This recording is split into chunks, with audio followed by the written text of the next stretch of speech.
We are now going to embark on an engaging and insightful conversation, and I would like to invite our distinguished interviewer, Namrata Hasija, and interviewee, Dr. Mumin Chen, to join us on stage and speak about contours of India-Taiwan relations amidst the changing world order.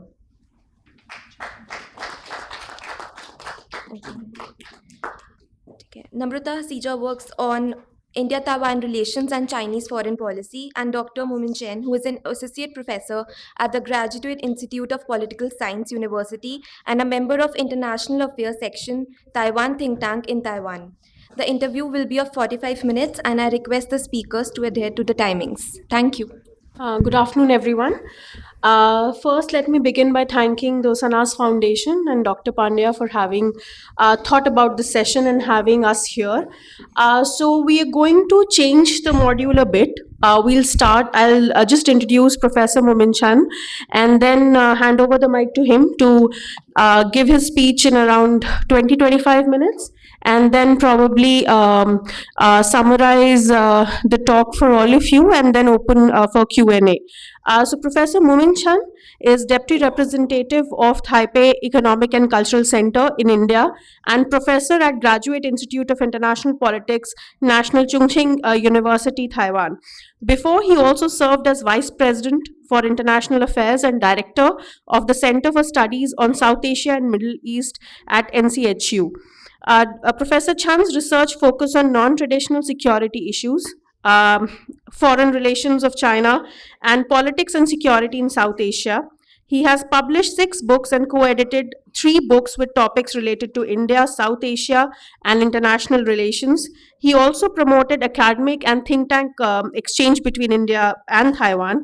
He founded the South Asia Watch in Taiwan, an information platform providing news and analysis about India and South Asian countries since 2014, and the Taiwan Association for South Asian Studies in 2017, and served as chairperson till 2020.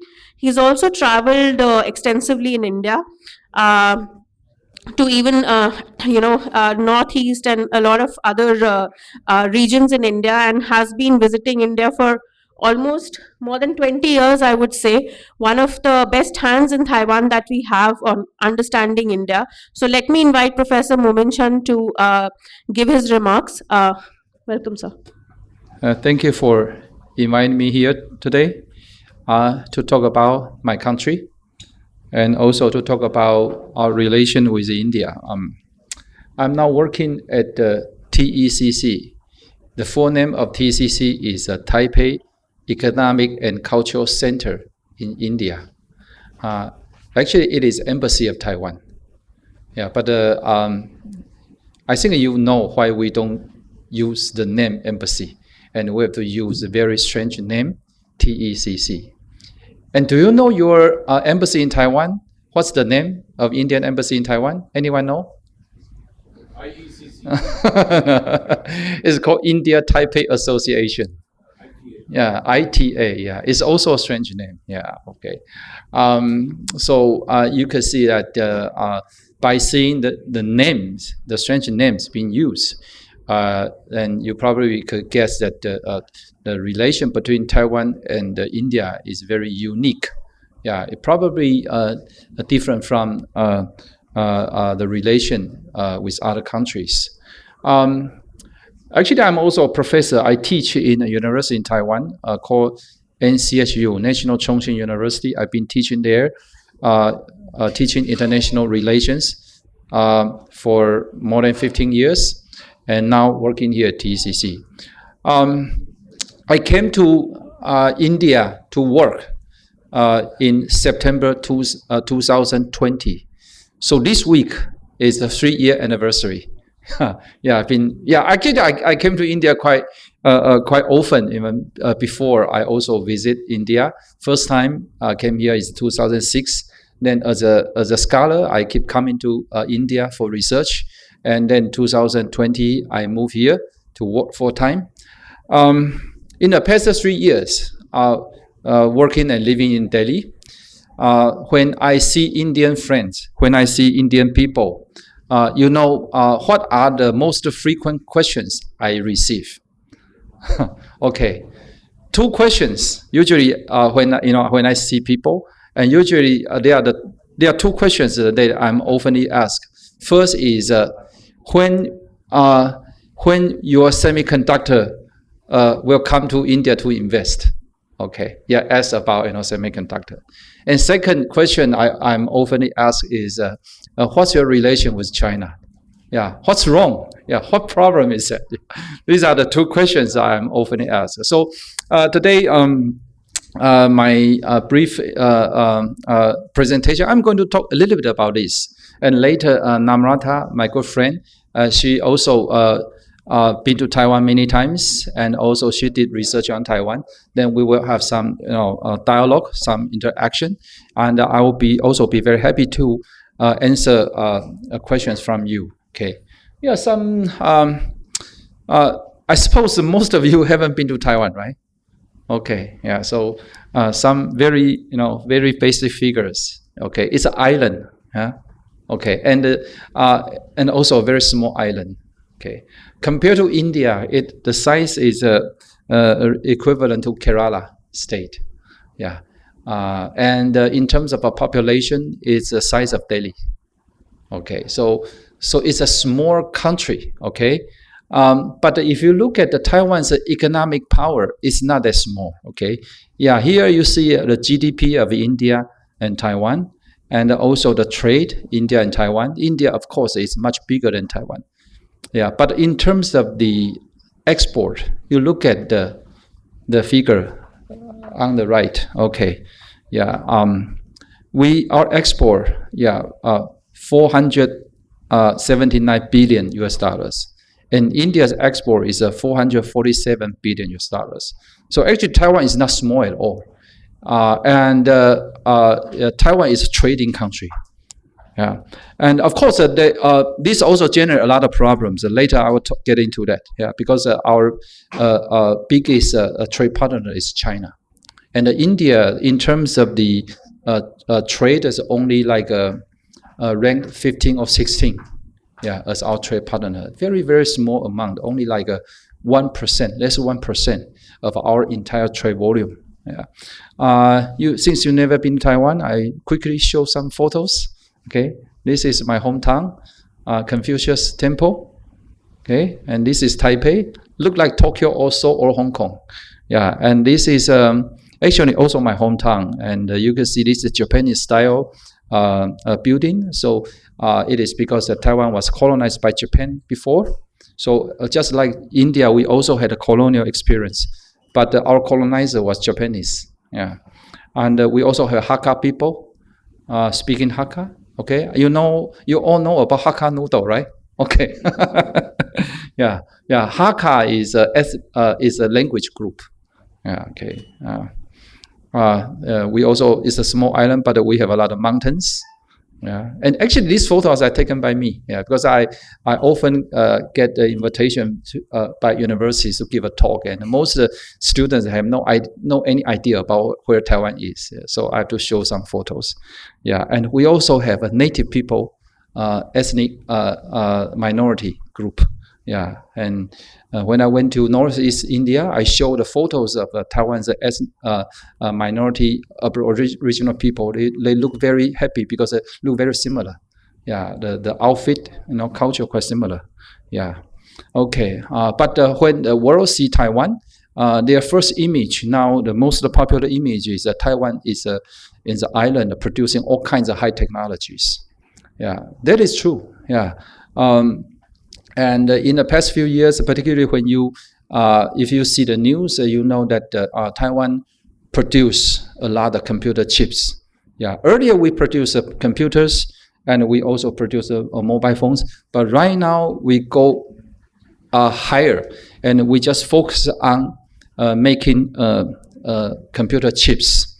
And okay, then why Taiwan became the leading manufacturer of computer chips? This can explain the question that why when you want Taiwanese company to come to invest in India, when we could have a semiconductor cooperation.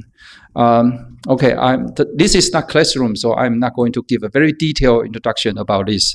But you probably you know that the IC was invented after World War II. And so the first, of course, it was invented by Americans. But in the 1960s, Japan suppressed the US, became the main manufacturer of IC. So Japan later, became a bigger economic power, producing all kinds of electronic products.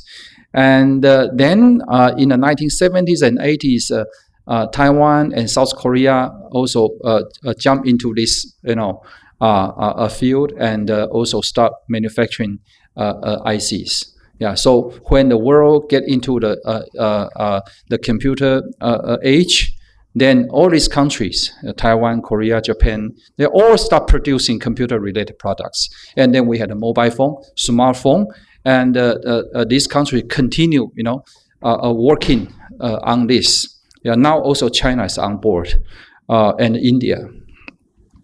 But if you see Taiwan 30, 40 years ago, it was a totally different place. Okay. Recently, there was a movie, I don't know if you see that in India, Barbie. Yeah, the movie about the Barbie dolls. Yeah, it was quite popular in Taiwan, American movie. You know Barbie dolls, right? Okay. Actually, from 1960 to 80s, most of the Barbie dolls were made in Taiwan.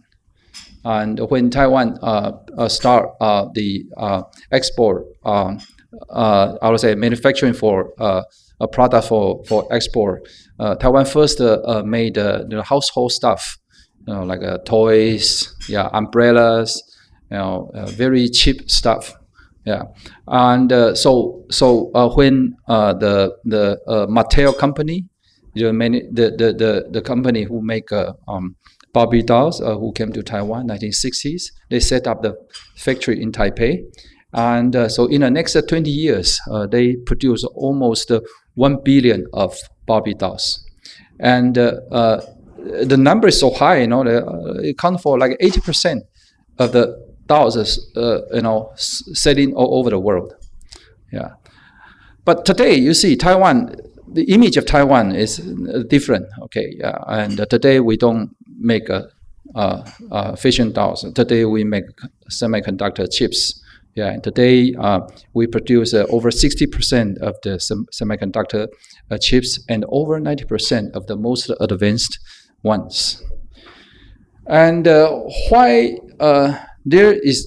such change? Okay, this picture give you some idea. Okay, yeah, 1950s, Taiwan first produced and export a lot of foodstuff, and then replaced by the garment. And in the 1970s, then electronic machinery increased. So eventually, Taiwan focused more on producing electronic stuff. Yeah, I think this is a path many developing societies also follow. If you look at Korea, you look at Singapore, Hong Kong, and even China, all follow a similar path. So that is why I can also understand that today's India also interested in IT, electronic, because it looked a reasonable way for India to upgrade, its industry. Yeah, but I see actually is an area that is quite sophisticated. It's quite complicated. It's not that you buy a machine and you plug in and you can produce computer chips. Actually, when we talk about semiconductor chips, when you talk about IC, there are different kinds. And here you have some, at least you have some idea that what are the major types of computer chips we are using. Like a computer, the chips for the computers, and the IC chips in the mobile phones, and the IC chips used by other electronic equipments are different. They are different. Okay, yeah, like a logic IC, they are used by the computer and by mobile phone, and memory IC, they are used for PC, And analog IC, they are used for some, digit-centric system like a TV and monitoring camera, those kind of things.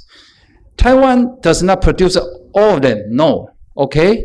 And when you say TSMC, when you say that Taiwan is a leading manufacturer of computer chips, actually Taiwan focuses more on producing some types of the chips, such as a logic IC and a memory IC. Okay, so when India also want to become a new leader or new manufacturer of computer chips, you have to know what you want to make. Okay, and actually there are also different models in this computer or IC manufacturing world. There are also different models as a manufacturer. Okay, and I also made a list over here. There's an IDM model. Yeah, that is a company they design, produce, and sell, just like Intel. And there's a company they do not do design. They just focus on manufacture, and they sell to other companies. Other companies sell. TSMC is doing that. And also some companies, they just only do design.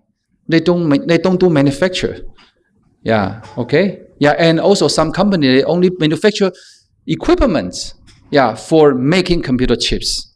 Yeah, so actually that, when we talk about IT, when you talk about semiconductor industry, there are different models.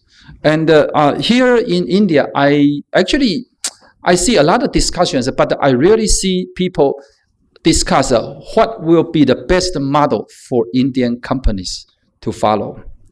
Yeah, and of course, Taiwan now, in terms of computer IC design, in terms of producing of a memory IC, in terms of a foundry, there's a making of the semiconductor waffles, and in terms of IC packaging and testing, Taiwan now is the leader of the whole world. And in Taiwan, you can see that there are some companies only focus on IC design, and some companies they focus on manufacturing, and some companies focus on packaging and testing. But many Indian audience, when I talk to Indian friends, they always talk this. They say, ask your TSMC to come to India. We just want TSMC. Yeah. If you look at this picture, you will know that the TSMC does not represent the entire Taiwan's IT industry. Okay. India actually has quite a potential, has some potential. For instance, your IC design, and also your facilities actually in packaging and testing are quite good. So if you could start with IC design or packaging and testing, probably easier for India to become a bigger IT producer. And of course, that the IC manufacturing, many countries are also maker, not just Taiwan, China, Malaysia, okay, and US, Japan, they also have. Yeah, but what Taiwan is successful is that Taiwan invest a huge amount of budget for R&D. So that is why the most advanced computer chips, most are made in Taiwan. Okay, so this is a general, introduction about Taiwan's, role in the IT industry. And why I talk this in India, it is because that the second question I just said that I'm asked, what's your relation with China? And because you see, this is you can see that this picture, this map shows the containers and the ships and cargos, sailing around Taiwan every day. Yeah, every day hundreds of cargo ships sailing around Taiwan. So means and you also know that I just also show you that Taiwan's role in making the leading computer chips. So it means if there is any military conflict on the Taiwan Strait, or if there is any war in that region, it will not only affect the people of Taiwan, or the people of China or the US, it will have an impact on the entire world. Because every of us, if you use mobile phone, if you drive a car, if you use any electronic product, every electronic product uses computer chips. And Taiwan's role in the entire electronic industry is so crucial. So that is why that we think that the whole world have to work together, with Taiwan to prevent such a crisis or catastrophe from happening. How many minutes I already talked? Okay, okay. No, there's no, actually, the second half of my talk, I actually prepared some slides, and I just want to give you some, impression about what China has been doing to Taiwan in the past few years. This, you could see Taiwan, right? Over there, okay. And those the red lines are the routes of the Chinese airplanes, I would say, flying into Taiwan's air defense identification zones. And so each line, is a flying path. In 2021, such incursions happened 972 times. In 2022, the number increased into 1,727 times. And this year, also, the number will be higher. So what China has been doing, you see, in recent years is that they send their fighter jets and all kinds of military airplanes to the areas surrounding Taiwan. And while they are doing so, they are trying to create, I would say, some kind of psychological pressure on the people of Taiwan, said that we have the power, we have the strength to defeat you, because we can send airplanes, to the airspace, near Taiwan. And you also see similar pattern in India-China border.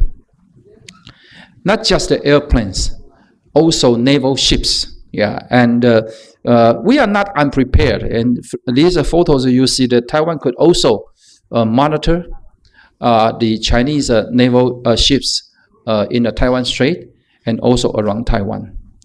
And these are the photos released by our defense ministry. And in addition to this, like a military pressure, China also try to influence Taiwanese media, trying to use cyber attack, try to hack into our computer systems, into our personal accounts. People like me working in the embassy, and every day my computer account, my mobile phone has been attacked hundreds of times every day. And so you could see that in terms of the cyber warfare, in terms of the computer hackers, that Taiwan right now face a lot of the pressure from China. That is another area that I think that Taiwan and India could have more cooperation in future. We have a lot of experience. And I also know that India also have this, like a demand that you also want to fight with China on, such issues. Finally, I give you some basic figures, ideas about Taiwan-India relations. Right now, there are about like 10,000 Indians living in Taiwan. So in Taiwan, because of the Indian communities grew steadily, and so we even have this Indian cultural festival. We celebrate Diwali, and the Taiwanese companies in India, the number also increased. Right now, about like 200 Taiwanese companies in India. Let me show you the figures. And in total, they invest about like a $4 billion US. But as I said earlier, that the bilateral trade between India and Taiwan still very low. Yeah, like $8.5 billion last year. It is less than 1% of India's overall trade. Yeah, and also less than our trade with the whole world. You know how much money Taiwanese invest in China? Okay, you saw the figure over here, right? It's $4 billion. In Taiwanese companies invest in China in the past 30 years is about 200 billion. Yeah, okay, 200 billion Taiwanese, US dollars. Taiwanese invest in China. Only 4 billion in Taiwan. But in terms of the size, India's size, population, same as China. So India has the full potential to attract more investment from Taiwan. Okay, right now they are about like a 10. I think not right now. Before the COVID, there were about 100,000, 1 lakh of Taiwanese companies operating in China. But in India, only like 200. So part of my job in the embassy and our office here is try to promote more cooperation and exchanges with India. If we could have more Taiwanese companies to come here to invest, or if we could have more Indian friends that come to visit Taiwan, and I believe that we could have a more common interest for cooperation in different areas.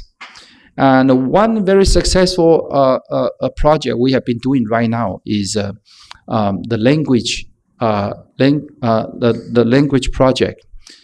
Here in India, you do not allow Chinese universities to come here to set up a Confucius Institute. And you know the Chinese, they use Confucius Institute to promote their political and cultural influence. Yeah, but here in India, the universities they also need to open the Chinese language courses. The Indians also need to learn Chinese. If you don't know the Chinese language, then you won't be able to know what China is doing. Yeah, okay. Intelligence, foreign services, you all need the expert on the language. So since you cannot allow Chinese government to send their teachers to India, the only country you can rely on is Taiwan. So right now we have over 30 language teachers from Taiwan teaching in the Indian universities. Yeah, we even have a teacher in Kashmir. We have teachers in Assam. Yeah, of course in Delhi and major cities, we have language teachers. This is a good project because for Taiwan, this is a good way for us to promote our soft power and to introduce more about Taiwanese society and to promote Taiwanese culture. But for India, you get native speakers from Taiwan to train and to teach the Indian students and professionals the language. So eventually, these Indian students, after learning the Chinese, they could understand whatever Chinese people say. They could understand. It's good for Indian society. So I would say that there are a lot of things we can do in future. Okay, and right now, Taiwan and India relations, I think it's growing steadily. Yeah, in terms of the trade, in terms of the people-to-people exchange, and in terms of this project we have been doing, it's going well. But look at the size of India, such a big country. Yeah, and look at the Taiwan's strengths, technology and economic strengths. There's so much we can do. Yeah, so I hope that this gives you some very general idea about Taiwan and Taiwan-India relations. I stop here, okay? Thank you, sir. Uh,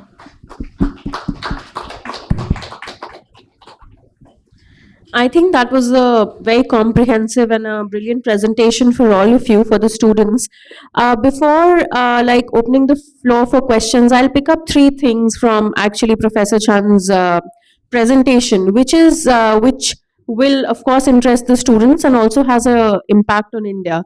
If you had a chance to look at one of the slides where he mentioned China Dream.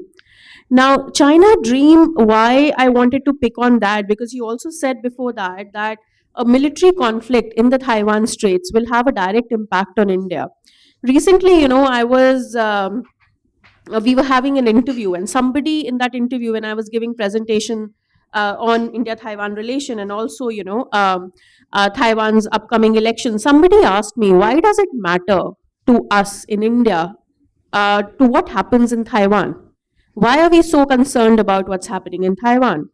So now this China dream, that Sir mentioned, it's of direct impact not only to Taiwan but for us also in India, because China dream, and one of the components in China dream is what President Xi Jinping said at the 19th Party Congress was rejuvenation of the great Chinese nation.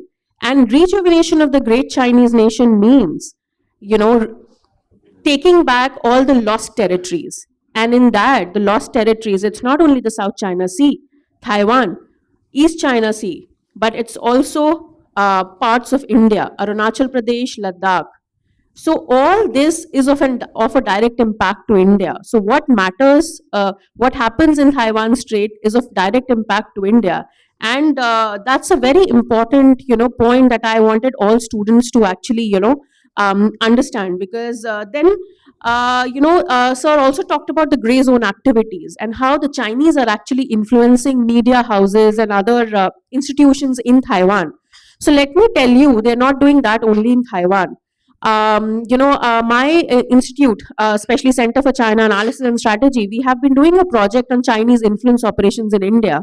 You guys will be shocked at the kind of penetration that China has already achieved in different sections of society. It's not only the media houses, academicians, think tanks, business houses, bureaucrats. They have lobbies everywhere, and this, of course, affects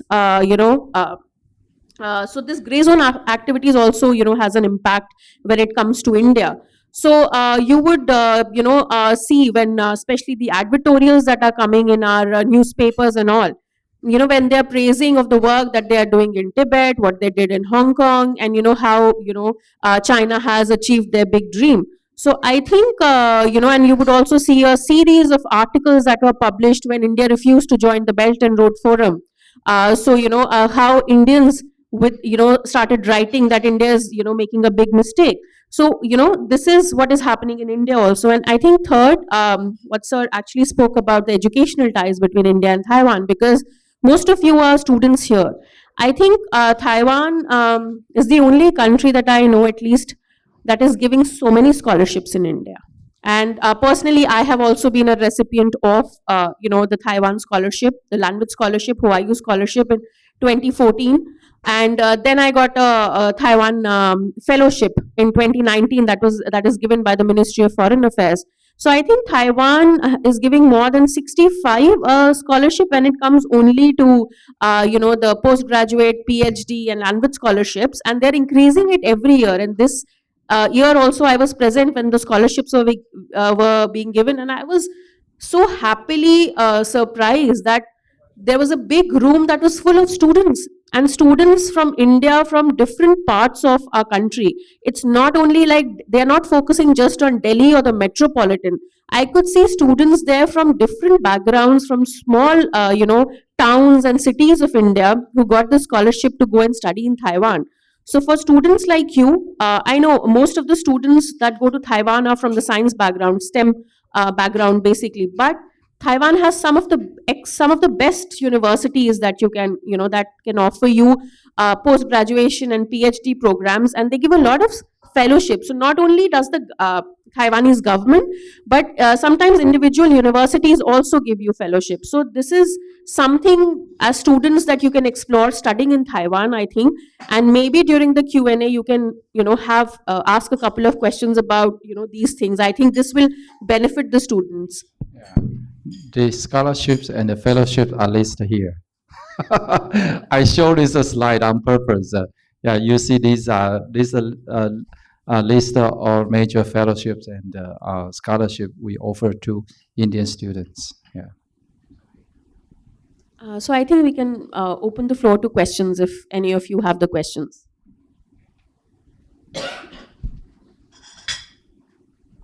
Any kind of question, fine.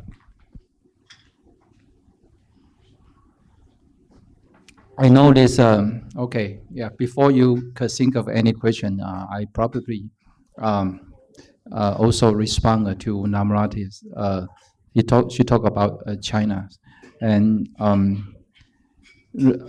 I know that many of you also interested and now do research about China, and the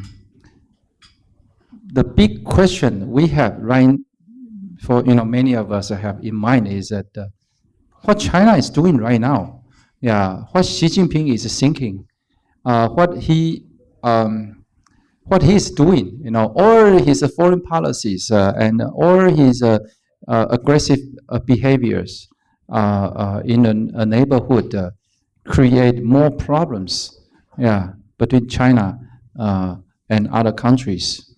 I'm also actually.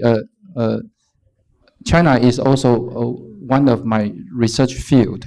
I've been studying China for more than 20 years. You know that China started economic reform in 1979. Deng Xiaoping started. Yeah. And for the first 20, 30 years, China's view on the outside world is very simple because they know they are poor. They need the funding. They need the technology from outside to help China to develop the society. And at the time, most other countries, U.S., Japan, European countries, and even Taiwan, they also consider China to be a good potential market. Yeah. So you see that a lot of almost every country, they went to China. The companies went to China to invest, including Taiwanese.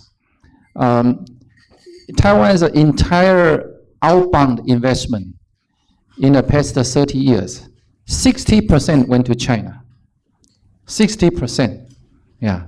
And then if you've been to China, you also see that there are a lot of American, German, Japanese companies operate in China. So, so China's economic growth, you see that a country that can maintain 8%, 10% of economic growth for like 15, 20 years. This is it never happened in human history. Yeah. And so today, China's GDP, 17 trillion US dollars, number 2 in the world. I think that because they adopt a very, very successful strategy in the beginning of the economic reform. But the turning point, I think it is the time when Xi Jinping came to power. Yeah, actually, China's economy started to decline after 2010-12. And Taiwanese investment in China also declined since 2016-17. Today, Taiwanese investment in China, I think only like 20% of the peak time. Yeah. And so in society, or let me say this, in the authoritarian society, okay, when the economic growth began to decline, the first thing the leadership care is how to maintain or consolidate their ruling base. Okay, so the only card, there are actually some cards they can play. Okay, they could just open the society, become a democracy, but this is not a very political, strategy. Okay, yeah, and of course they could also do more to, push more economic growth. But in China, it's not very successful. Okay, yeah, the card the Chinese leaders, Chinese government have been playing is ethno-nationalism. Okay, they try to portray the outside world as as more aggressive, as more antagonistic, as more hostile to China. And China actually, they already have a lot of problem with the neighbors, not just with India or Taiwan. They also have a territorial dispute with Japan, South China Sea. They already have this problem. These problems are created by history. 70, 80 years ago, it was not decided. The boundary was not clearly drawn. So eventually became an unsolved territorial dispute. And China had many ways to deal with such a territorial problem, but they choose the worst one. That is to claim that all these are my territories. Okay, yeah, I have the right to gain those, and don't argue with me. So they choose the worst strategy, and then it creates a lot of problem with the neighbors. Yeah, and so for Taiwan, and also for India, actually Taiwan is we want to live with Chinese peacefully. Okay, in terms of the cultural history, language, we share a lot of similarities. If China is a peace-loving country, if China become a democracy, there will be no problem at all. But now they are authoritarian, and their foreign policy became extremely aggressive. Yeah, and they keep telling their people that we have to get Taiwan back. Yeah, then we cannot tolerate. Yeah, and so Taiwan need friend. Okay, yeah, who are our friend? India is our friend. Yeah. Okay. So I want to share this view to our Indian friends. Okay. Yeah. Thank you.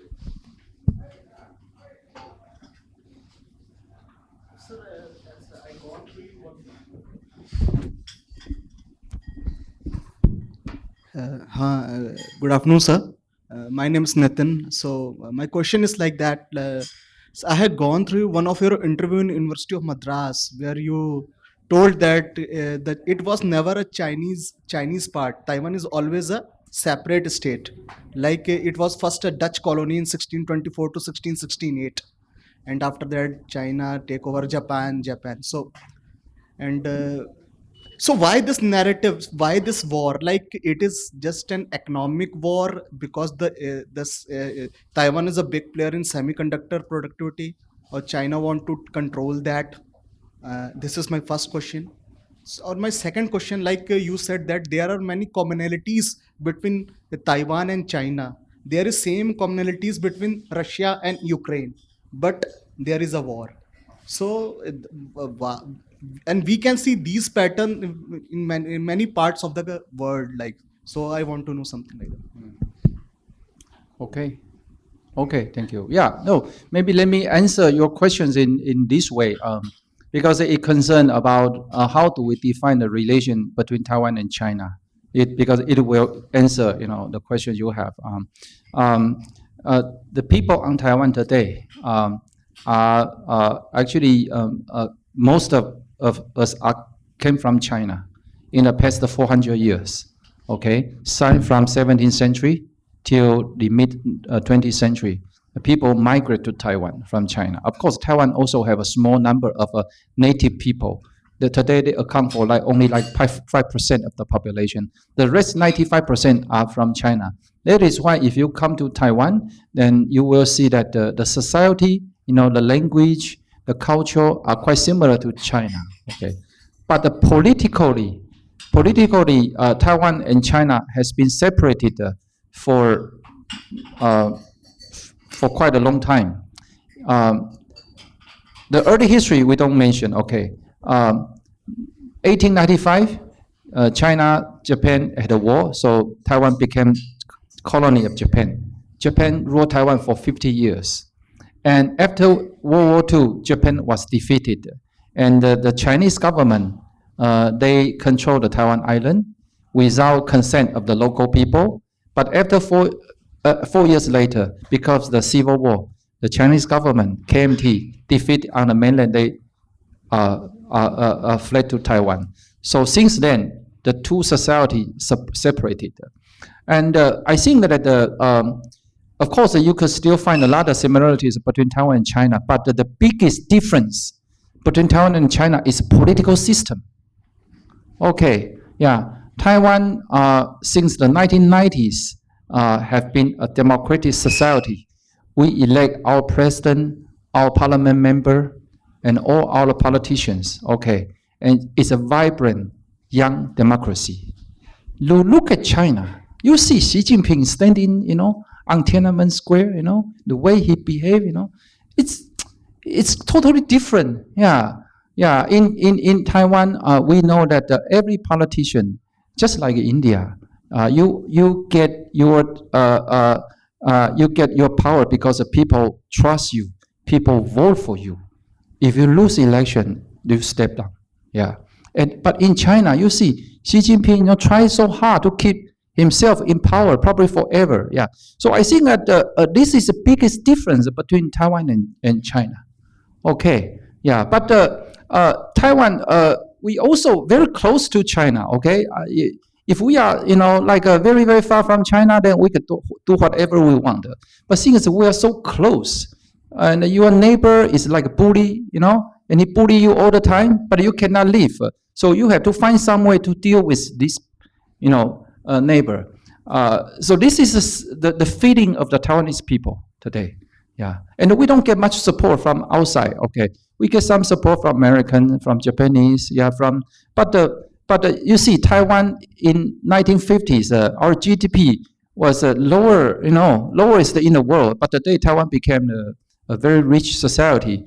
It is because we work very hard. Okay, to achieve everything. And when Chinese government keeps telling these people that China can become powerful and strong without embracing democracy, we can tell them you are wrong. In Taiwan, we have both. Yeah, we are rich and we are democracy. Yeah, so don't tell me that democracy and human rights is not suitable for Chinese people, because the existence of Taiwan could show to the Chinese leaders that everything they tell is a lie. Okay. Sir, one more thing, when in many conferences the question arises, now the US is talking about the rising of China, and many European countries, even India, everybody is talking about rising of China. But why US allowed to do so, to become the manufacturing capital of the world to a China? They are the manufacturing capital of the world. They are supplying the materials to the many countries. Even the 80% materials they are supplying to the US. Okay. So, and one more thing, sir, what you are seeing the future, China is always creating a problem with the neighbor, India is also having a problem, and many countries like Taiwan have, and now the Myanmar, they are making, so they are organizing many projects in Myanmar, but the local people in the Myanmar, they are against the Chinese, they are breaking the environmental sustainability system. I want to know what is the future of China, how the world will tackle the China problem, rising China problem. This question, I have to talk more than 1 hour. Okay. Okay. Well, let me make it very, very short. Okay. China is today, they are like a factory for the entire world. They manufacture everything. Yeah, and that is the reason is very simple. During China's economic development, they attract a lot of investment from outside, and they fully committed to the manufacturing sector. And because you see, China has a 1.4 billion of a population, and Chinese government, China is a authoritarian political system, so they could actually find a very cheap labor force to produce all these products in a very low price. So after 10, 15, 20 years, you'll find that nobody can really compete with China, because China exploited their own people to produce products in such a low price that if any other country want to develop the same industry, the price won't be as low as Chinese. To look at the computer, take computer as an example. You see, today you could buy a computer in 400, in how much in rupee? Yeah, I think like 300, 400 US dollar, you could buy a computer. You see, when I start buying my first computer in 1990s, it's 10 times the price. Yeah, because at the time computer was a new technology and manufactured in Taiwan, Japan, you know. But right now it's produced in China, so everything became so cheap. Yeah, so right now, if we want to change this situation, the strategy is to rebuild a new supply chain. Okay, but it will take some time. First, right now, India want to do everything on its own. Okay, computer chip, everything part. But it will take some time. But I will say that India don't do that alone. You cooperate with other countries, with the Southeast Asia country, with Taiwan, Japan, with other countries. We build up a new supply chain. Yeah, after some time, that the China's advantage will diminish. Yeah, it will take some time. Yeah, okay. But if India want to do this, this is the only way, building a new supply chain. Quad is the answer. Like it is started with the Quad. It is started with the Quad, the quadrilateral, what Japan initiate with the Okay. Indo-Pacific. Okay. I see a question, gentleman behind. Yeah, go ahead. Yeah, so my question is regarding about a statement that the culture between Taiwan and I wouldn't call it China because Taiwan is also China. Between ROC and No, PR. calling Taiwan fine. We are happy to be called Taiwan. I'll call it the real China. It's the real China for me. But, anyways, so between Taiwan and the PRC, is it really the same culture? Yes, in the past it was, but after the Great Cultural Revolution, anything that is left of the culture they have is what Mao Zedong liked and what Xi Jinping likes. Is it really the original Chinese? No. Yeah. No. Yeah. And also, my second question is what is Taiwan doing to stop the election manipulation as elections are coming in Taiwan, right? So China is trying to manipulate the elections with the huge misinformation campaign, social media campaign. So what is Taiwan doing? And also, what is the best line of action to stop China? As you said, building a supply chain. But should we have a more? I'll take example of Taiwan only. There, for example, the current president of Taiwan has a more aggressive approach towards the PRC, right? And there are also other candidates who prefer a softer approach. So, which approach is actually the best to counter the PRC? Yeah, okay. I will let Namrata to answer first. I will supplement later. Okay. See about your thing about whatever you're talking about the Great Cultural Revolution. It was a very different concept. What Mao Zedong did, he did that to eliminate his enemies. It had nothing to do with culture, right? So that's a very different thing. And But, also, no, because you said, is there any cultural similarities? Cultural similarities are different. The language is the same. Yes, Mandarin is spoken. That's a different thing. But they also, like for example, certain like for example in Hinduism we have certain rituals in Chinese in Han like Yeah, you like also have they certain have rituals they which have the CCP has changed a lot.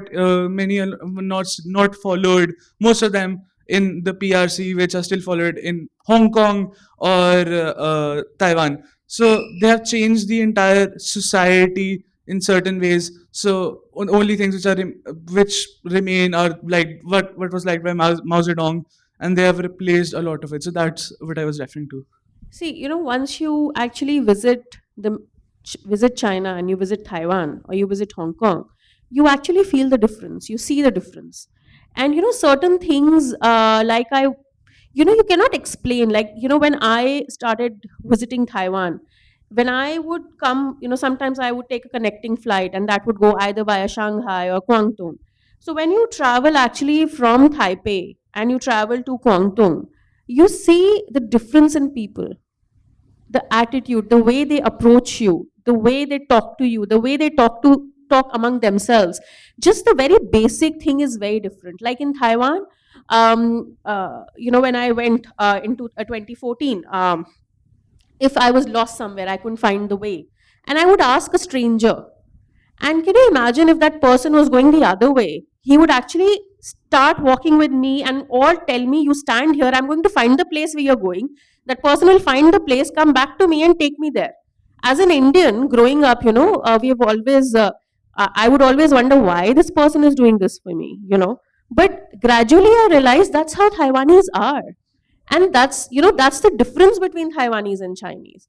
In China, I never got the same treatment as I got in Taiwan. It's very different. And like I said, certain things are very different. You celebrate the same festivals, but how you are, your attitude, it's totally different. And because sir, I think, made a very valid point, because in China they are controlled, and it's a one party system. In 1 minute, can you imagine, 5 to 6 photographs of yours are taken in China. The control is such, the social credit system that's there in China, that's going to determine whether you're going to have a passport or not, whether you're going to walk to your office or take a cab to your office, or you can have your own car.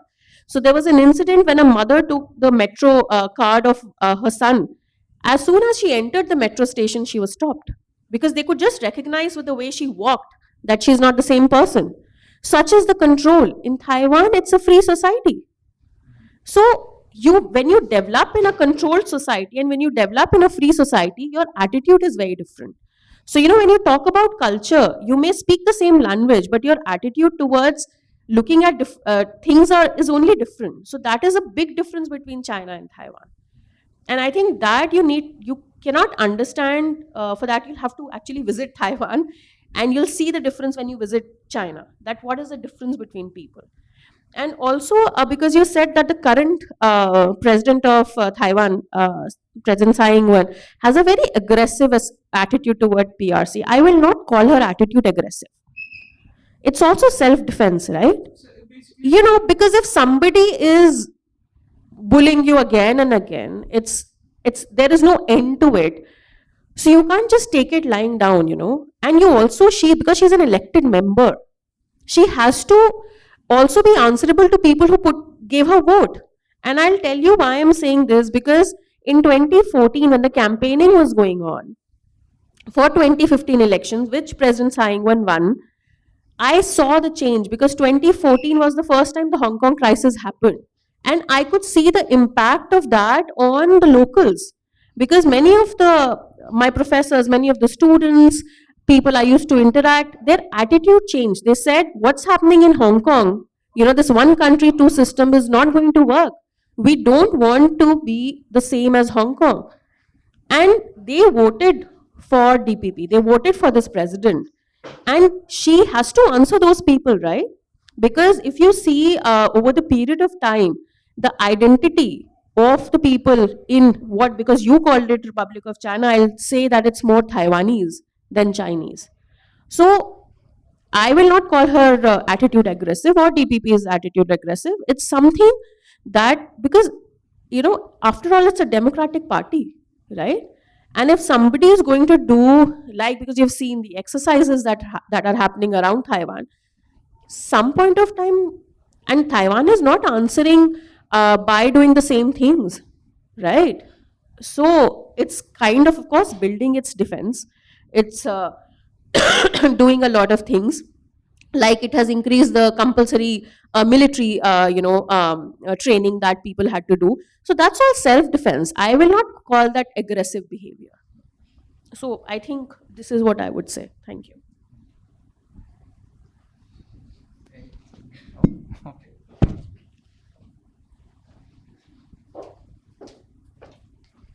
Thank you so much. Your insights and expertise have greatly enriched the discussion. Now I would like to request Abhinav sir and Anita ma'am to come and please take the guest.